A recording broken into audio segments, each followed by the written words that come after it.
Hey guys, in this video I'm going to show you how to get raw meat in Monster Hunter World. Raw meat is useful early and late game for cooking buffs and crafting bait items. You can get guaranteed raw meat from two small monsters, Aptonoth and Apsaros.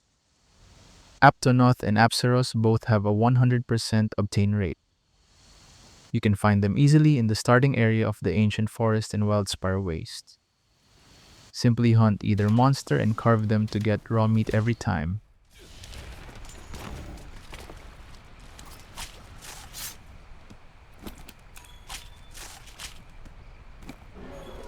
Raw meat is used in the canteen for oven roasts and for crafting different meat baits later on.